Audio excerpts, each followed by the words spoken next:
nous nous sommes réunis, Be'ezrat Hashem, pour essayer de nous renforcer les uns les autres avant Yom Kippourim. Lorsque nous nous tournons vers nos sages, nous sommes invités à tous les niveaux à faire une introspection, à examiner nos actes de manière à pouvoir s'améliorer vers Be'ezrat Hashem Yitbarach. Alors on fait vérifier notre figurine, on se lève le matin au slichot, on fait beaucoup d'efforts et chacun a ses efforts personnels à réaliser. Ce qui est important,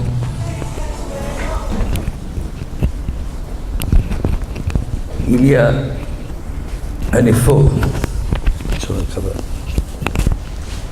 Il y a un effort qui, d'après moi, nous concerne tous et qui, d'après moi, n'est pas assez exploité par nos recherches d'amélioration.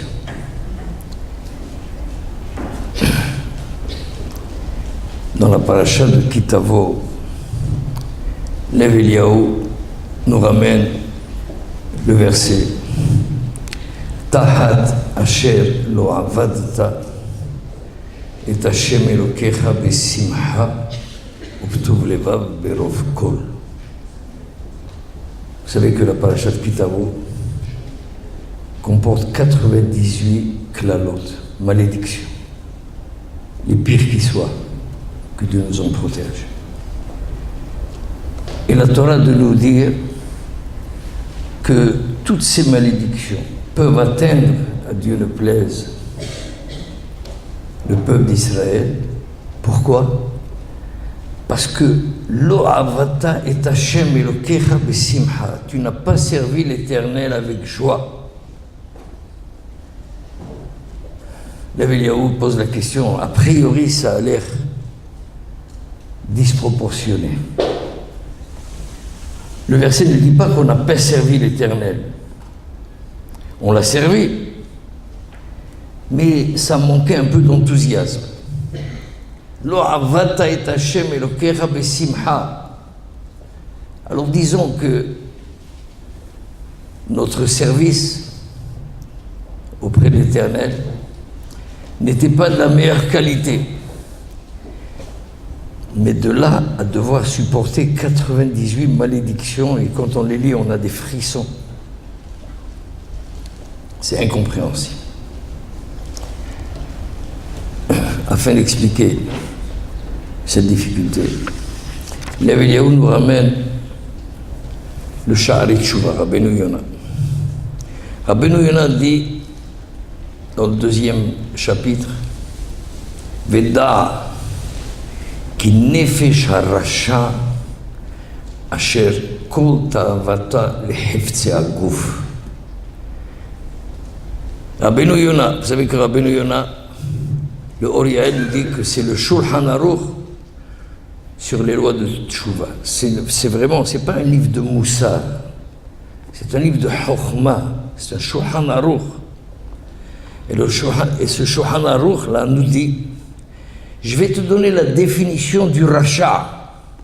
Veda, qui nefesh harasha. C'est qui cet homme-là qui est appelé le détenteur d'une âme de rachat?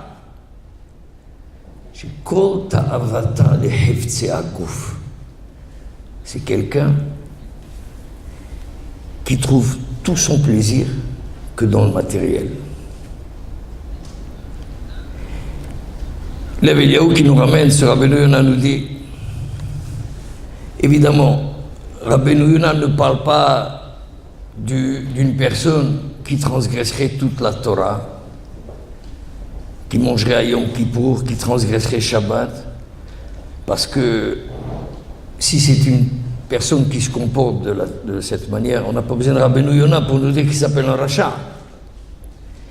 Et là, nous dit Rabbeinu Eliyahu Lopian Zichlon Livracha, Rabbeinu Yona parle de gens comme nous, messieurs et mesdames. Il nous parle à nous.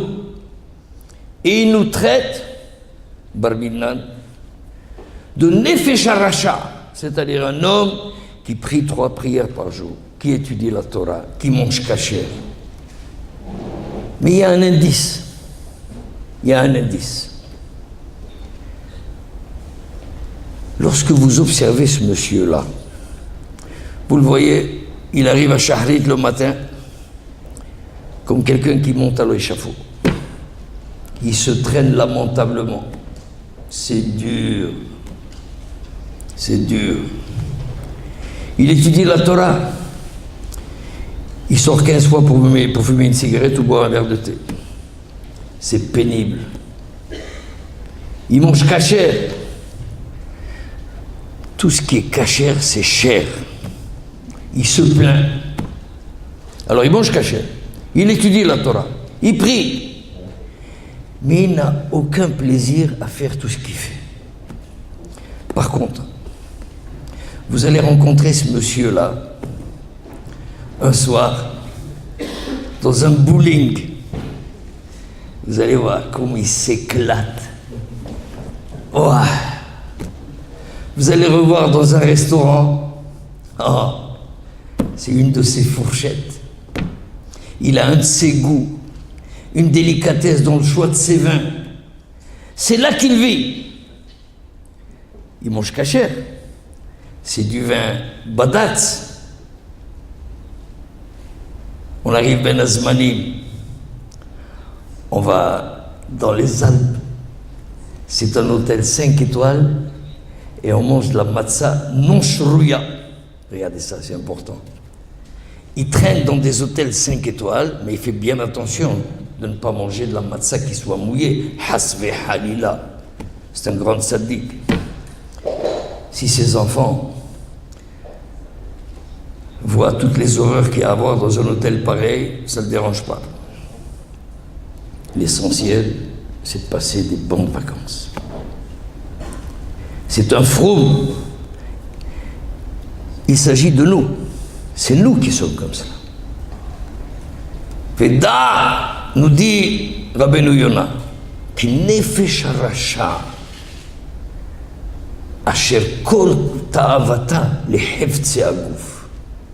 Quand je l'observe, ce monsieur, tout ce qui est spirituel, ça le barbe, tout ce qui est matériel, jouissance, là, c'est là qu'il trouve son bonheur.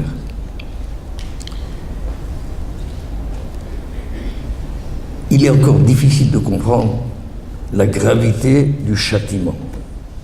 98 kilos, c'est quand même lourd.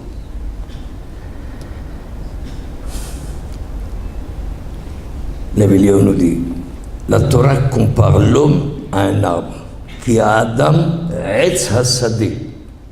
L'homme est comparable à un arbre. Un arbre vit grâce à ses racines. Donc si l'homme est comparable à un arbre, c'est-à-dire que l'homme a également des racines. Quelles sont les racines qui alimentent l'homme? Le verset nous dit que Dieu créa l'homme, il lui a insufflé un souffle de vie. Nos sages nous disent man nafa, mais dile nafa. Lorsque Dieu a insufflé, c'est de lui-même qu'il a insufflé. C'est-à-dire qu'Akadosh Baruch Hu a mis en nous, en quelque sorte, une petite particule de l'Éternel lui-même, si on peut s'exprimer ainsi. C'est là les racines, ce sont là les racines de l'homme. Ce sont grâce à ces racines-là que l'homme doit vivre. Ces racines, je vous ai dit, Helek Elokam Imad. Ce sont des racines qui sont purement spirituelles, puisque c'est une partie d'Hachem. C'est-à-dire que si je dois vivre de par ces racines, ma vie normale doit n'être qu'une vie spirituelle, uniquement spirituelle. Si j'ai besoin de manger pour entretenir mon corps, qui lui n'est pas spirituel, qui est matériel, eh bien j'en fais le minimum possible. Je ne vais pas m'attarder à ce genre d'activité. Je ne vais pas aller passer des soirées entières au restaurant. J'ai besoin juste de maintenir une bonne santé à mon corps. C'est tout. Mais ma vie, qu'est-ce que doit être ma vie? Ma vie doit être tout ce qui est spirituel, puisque je suis animé par un souffle spirituel, des racines qui montent jusqu'au trône divin. Écoutez bien le lachon de Rabbeinu Yonah, je ne vous ai pas fini toute la phrase. Rabbeinu Yonah nous dit Veda ki nefesh rasha, cet homme-là qui est Racha, Asher kol ta'avata leheftzei aguf, il est ainsi appelé parce qu'il recherche tout son plaisir et tout son bonheur dans tout ce qui est matériel. Venifredet ta'avata me'avodat haboré, tout ce qui est plaisir pour lui n'a rien à voir avec le service divin. Akadosh Baruch Hu ne voit pas en cela un quelconque avancement si au lieu de manger à la maison une tartine avec un peu de margarine, si je vais manger dans un restaurant. C'est nifredet me'avodat Hashem. Mais ce que nous ajoute Rabbeinu Yonah, venivdelet mishorshea, cet homme-là s'est coupé de ses racines.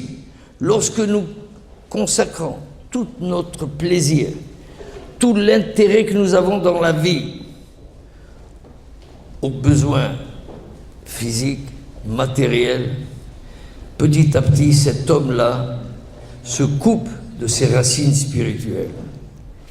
Et alors, qu'est-ce qui se passe? C'est que finalement, à partir du moment où je suis coupé de mes racines, je ne suis plus nourri par mes racines, comme l'arbre auquel j'aurais coupé les racines, cet arbre-là dégénère. Il n'a plus de racines. Cet homme-là dégénère. Il est vivant, mais il est vivant d'une manière purement biologique. Vis-à-vis d'Akadosh Baruch Hu, cet homme-là a été déraciné. Il n'a plus de vie. Et donc, de cette manière, vous pouvez maintenant comprendre et répondre à la question de Lev Eliyahu. Lev Eliyahu disait, comment est-ce possible que de par le fait qu'un homme n'ait pas servi l'Éternel avec joie, qu'il ait droit à 98 malédictions? On a dit, mais il a servi Dieu, c'était pas idéal, mais il l'a servi. Du fait que nous voyons maintenant que cet homme-là, en fait, est coupé de ses racines. Nivdelet mishorshea. Cet homme-là n'a plus de vie spirituelle. Il n'a plus de vie. Ah, mais je le vois mettre les tefilines. Mais oui, mais si je mets une paire de tefilines à un singe, est-ce qu'il a fait une mitzvah à un singe? Bien sûr que non. Si on me dit, Adoni, tu as perdu toute vie spirituelle, donc je vis, biologiquement je vis, mais je ne suis pas mieux qu'un singe. Et donc, qu'est-ce qui se passe? Cet homme-là n'a fait aucune avodat Hashem. D'ailleurs, regardez bien maintenant. Que nous dit le verset? Quel est le moyen de vérifier? Lo avata et Hashem Elokecha besimcha. La Bible nous dit, voilà un des moyens de nous tester. Pourquoi? Le verset nous dit, Oz vehedva bimkomo. Là où se trouve l'Éternel, c'est un endroit rempli de joie, de hedva. Oz vehedva bimkomo. Si je suis branché avec Hashem Yitbarach, je dois être rempli de simcha. Si maintenant je n'ai pas cette joie, si je n'ai pas cette joie, hasbi halila, est-ce à dire que je me suis coupé de mes racines?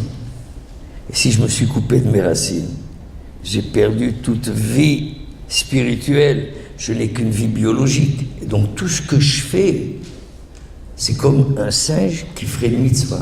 Un singe qui mange kasher ne sera pas récompensé, parce que ça n'a pas de valeur. La personne qui attend d'être récompensée, d'être prise par Hashem Yitbarach comme un être qui vaut la peine d'être appelé comme tel, c'est un être qui est resté dans toute sa stature spirituelle. Il est rempli de joie, il est rempli de joie. Nous sommes limités par le temps. Je voudrais terminer avec une anecdote. J'étais une fois à Paris, chez un monsieur multimilliardaire, L'Aïnara. Il avait une maison, impossible de vous la décrire, un palais avec un goût et surtout une richesse incroyable. Son salon était aussi grand que toute cette salle. Des tapis persans, des lustres, enfin, je vous dis, il y a de quoi rêver ou bien il y a de quoi faire des cauchemars. Et le monsieur vient vers moi, le monsieur milliardaire. Il me dit, Rav Ben Zaken, est-ce que vous pensez que je suis un homme heureux? Je n'ai pas réfléchi une seconde. Je lui ai dit non. Il me dit, d'où vous savez? Parce que je ne le connais pas. Et qui m'a ébloui avec son système, mais je ne le connais pas. Je lui dis, c'est marqué dans Rav Dessler. Je lui dis, écoutez ce qui est marqué dans Rav Dessler, vous pouvez le voir, messieurs et mesdames. Le premier chapitre du premier volume de Rav Dessler, Osher Ba'olam Hazeh, le bonheur dans ce monde. Rav Dessler dit, à la fin de son chapitre, Un Osher Gashmi Ba'olam Hazeh. Il n'y a pas de bonheur matériel dans ce monde. Moi, avec ma petite Emouna, je ne vais pas discuter avec Rav Dessler. Donc je vois que ce monsieur, il baigne dans sa gashmiout, mais alors à mourir. Donc je me suis dit, ce bonhomme-là, il correspond tout à fait à ce dont parle Rav Dessler. C'est-à-dire, il n'est pas heureux. Alors je dis, voilà, c'est marqué comme ça dans Rav Dessler. Il me dit, vous savez, je ne connais pas Rav Dessler, mais je peux vous dire qu'il a raison. Je lui dis, merci pour Rav Dessler, mais je n'avais pas besoin de votre confirmation. Vous n'avez qu'à voir sa touche, vous allez comprendre, avec tout son or et son argent, cet homme-là n'est pas heureux. Pourquoi? Mais je vais vous dire pourquoi. Venivdelet mishorshea, il s'est coupé de ses racines. Nos racines, ce sont elles qui nous alimentent de la joie, du bonheur d'être dans ce monde, de servir l'Éternel, de jouir de chacune des mitzvot dont il nous a dotés. Quelqu'un qui n'accomplit pas les mitzvot, il peut s'acheter des Ferrari, il peut s'acheter un manoir. Cet homme-là ne sera pas heureux. Donc, si maintenant nous sommes à la veille de Yom Kippour et nous voulons faire notre introspection, de par ma petite expérience d'enseignant, lorsque je vois mes élèves, que Dieu les protège, et moi aussi, je les vois. Combien de fois on a besoin de lutter pour les tirer au Beth Midrash, mais s'il y a un foot, vous savez comment ils partent comme des fusées. Je leur dis, les gars, vous n'êtes pas dans le coup. Vous n'y êtes pas. Mais je ne vais pas jeter la pierre sur mes élèves. Est-ce que nous ne sommes pas un peu comme eux? On aime bien s'habiller. J'ai donné un cours ce matin à des jeunes filles. Je leur ai dit, écoutez, parce que les jeunes filles, elles ont aussi leur petite folie chambrée. Je leur ai dit, écoutez, mesdemoiselles,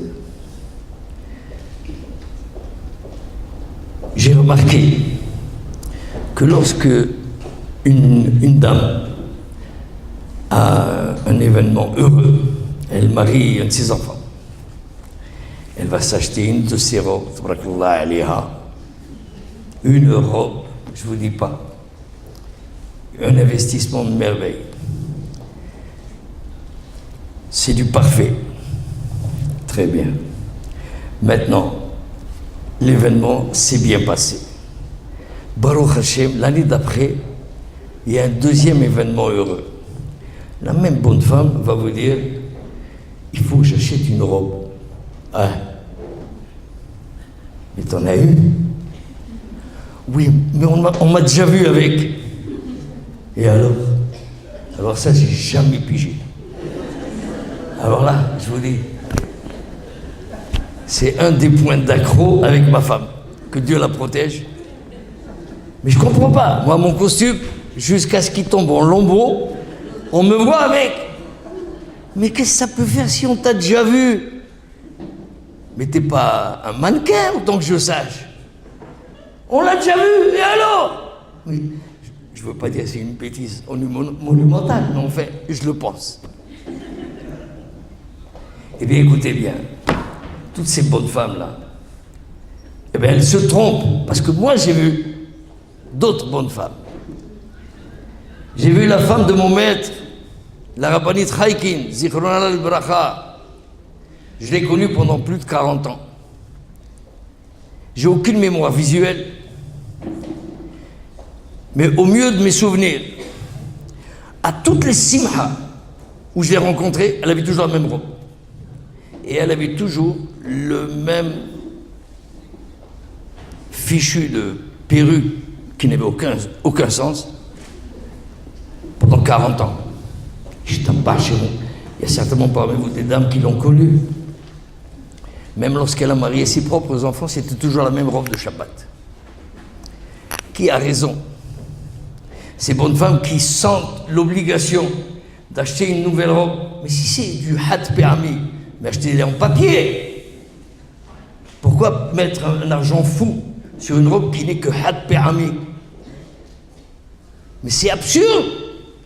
Mais c'est quoi? Mais les voisines, elles l'ont déjà vu. Mais qu'elles meurent, les voisines! Ça nous coûte un argent fou. Ça y est, j'ai dépassé le temps, mesdames et messieurs. On a un je ne sais quoi de ce problème. On accorde un peu trop d'importance au superflu.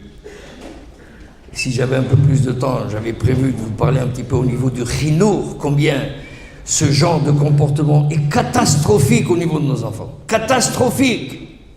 Notre Torah ne passe pas du tout chez nos enfants lorsqu'on est construit de cette manière. Mais enfin, je vais faire le kitrouk, Be'ezrat Hashem. On est là pour se renforcer et pas pour se détruire. Que Dieu fasse que nous soyons tous des vrais Baalei Tchouva, Be'ezrat Hashem Yitbarach. Et que Yom Kippour qui arrive nous amène à tous la kapara, la paix, la santé, la parnassa, sans trop travailler, de manière à ce qu'on ait le temps d'étudier la Torah. Et Be'ezrat Hashem, ce qu'a dit le Rav Ron Shaya, que ce soit pour les goyim et pas pour nous. Nous, on reste tranquille chez nous, Be'ezrat Hashem, avec notre Torah, notre bon Dieu, qui nous protégera jusqu'à la fin des temps. Amen, Amen.